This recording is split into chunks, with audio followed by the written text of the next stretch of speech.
Hello everyone, welcome to my channel entertaining words world of entertainment.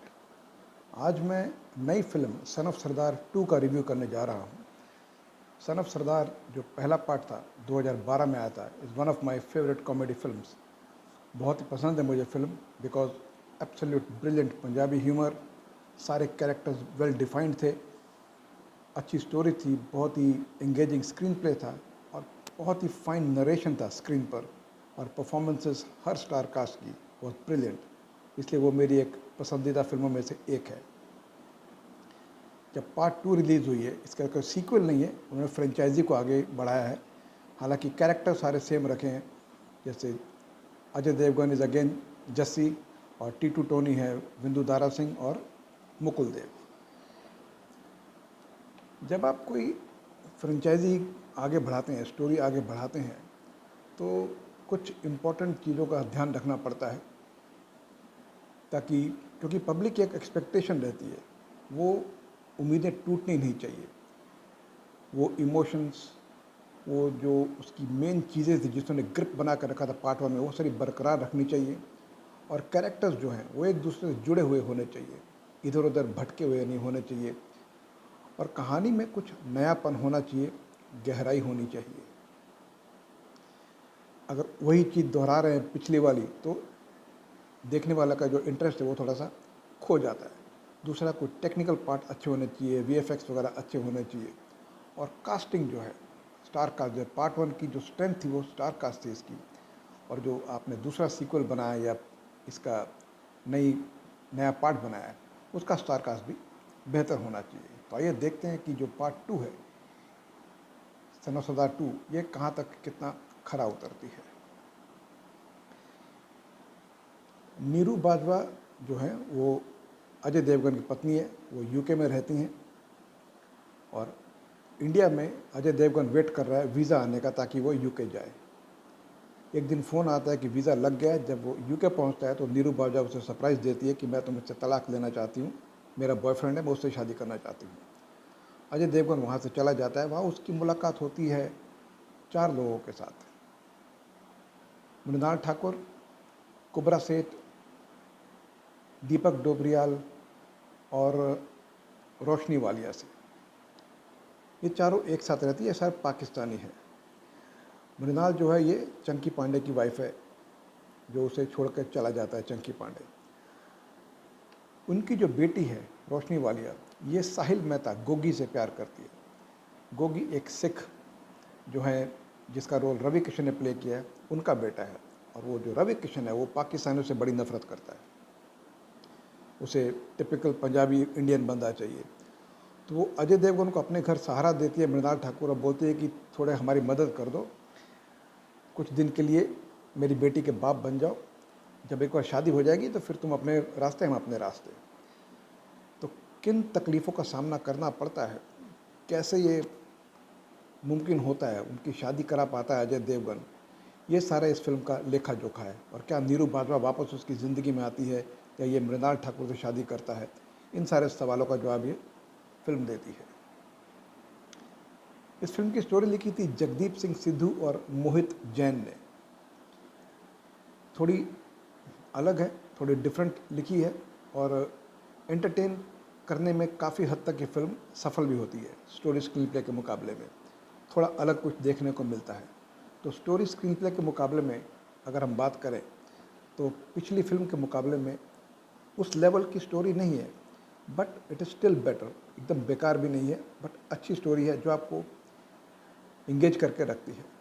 और dialogues कहीं कहीं बहुत ही हिलेरियस हैं। अगर आप पंजाबी जानते हैं, आपको पंजाबी ह्यूमर पे आपकी अच्छी पकड़ है, फिर then few scenes specially between Vindu Dara Singh, Mukul Dev, और जो अचानक पंच लाइन अजय देवगन मारते थे, वो सब आपको एकदम हंसा हंसा के पागल कर देगी वो। और इस फिल्म की फ़ोटोग्राफी तो बहुत अच्छी है, लेकिन वीएफएक्स उतने अच्छे नहीं हैं। स्टोरी स्क्रीन पर डेवलप ने तो कमाल, उतना बड़ा कमाल नहीं किया, but still it is a watchable movie बना देते हैं इसको, जो स्टोरी स्क्रीन प्ले इस फिल्म की है। म्यूज़िक पहले वाला का बहुत अच्छा था, यहाँ अगर देखा जाए तो उसके मुकाबले में काफ़ी फीका है। बहुत सारे गाने हैं, एक दो गाने ही सुनने में अच्छे लगते हैं, स्पेशली काली ऐनक इज़ वेरी गुड सॉन्ग, सुनने में अच्छा लगता है। और फिर जो सन ऑफ सरदार गाना है ये सुनने में अच्छा लगता है।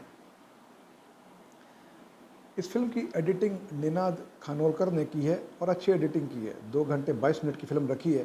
थोड़ा ज़्यादा खींचते तो शायद फिल्म बोर कर सकती थी, मगर इस बात का ख्याल रखा गया है कि ज़्यादा लंबाई ना रहे ताकि आपका इंटरेस्ट बना रहे, क्योंकि सन ऑफ सरदार 1 का बैगेज लेके आगे चल रही है फिल्म और एक्सपेक्टेशन से नीचे नहीं होनी चाहिए थी फिल्म। इस फिल्म में काफ़ी कलाकार हैं, जैसे 4 कलाकार मैंने अभी आपको गिनाए हैं जो लड़कियां हैं, मृणाल ठाकुर, कुबरा सेठ और रोशनी वालिया।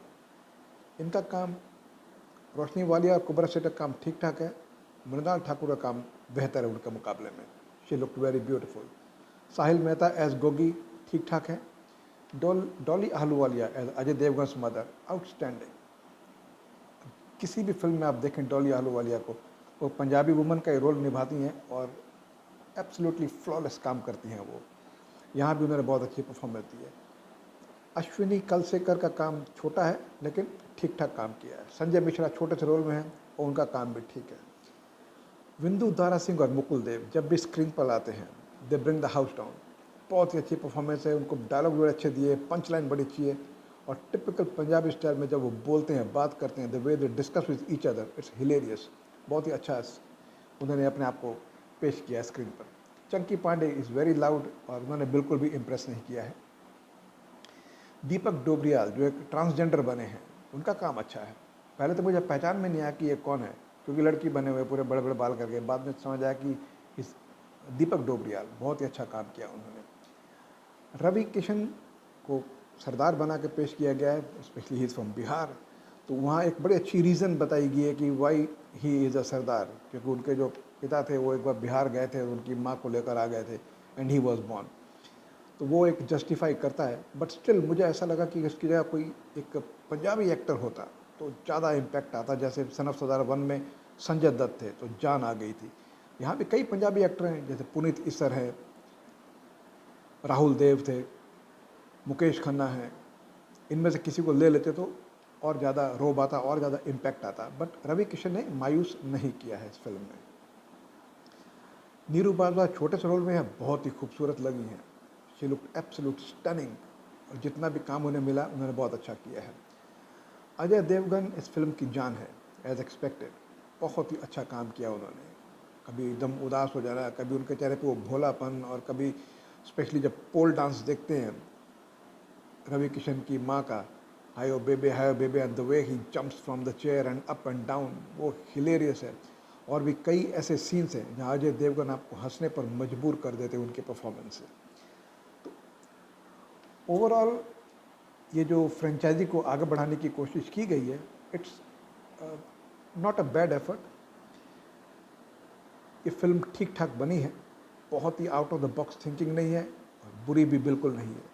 फिल्म वॉचेबल है और इसे एक बार कम से कम ज़रूर देखा जा सकता है। इसे डायरेक्ट किया है विजय कुमार अरोड़ा ने, जो मोस्टली पंजाबी फिल्में बनाते हैं। अगर इस फिल्म का अगर आप फील देखेंगे, क्योंकि राइटर भी पंजाबी है, जगदीप सिंह सिद्धू, इन्होंने भी कई पंजाबी फिल्मों की स्टोरियाँ लिखी हैं, तो इट्स, अगर ये फिल्म प्योर पंजाबी फिल्म होती तो it would have been a blockbuster, 100% blockbuster होती थी, क्योंकि उस बेल्ट में ऐसी फिल्में बहुत पसंद की जाती हैं। लाइट मोमेंट्स है, फैमिली है और हल्के फुल्के नोक झोंक है, जुगते हो रही हैं एंड पीपल आर लाफिंग, तो ऐसा एटमोसफेयर पंजाबी फिल्मों के लिए बहुत ही सूटेबल है। और क्योंकि इसका बैकग्राउंड भी टिपिकल पंजाबी बैकग्राउंड है तो ये खलता नहीं है। विजय कुमार अरोड़ा का डायरेक्शन ठीक ठाक है, बहुत ही अच्छा काम किया उन्होंने as a director. So overall son of Sardaar 2 से ज़्यादा एक्सपेक्टेशंस मत रखें, और अगर आप देखें जाएंगे without any expectations, you will definitely be entertain. Thank you very much for watching this video. मैं इस फिल्म को देता हूँ 3 stars.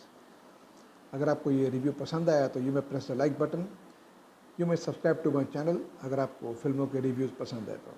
Thank you very much and I wish you all a great day.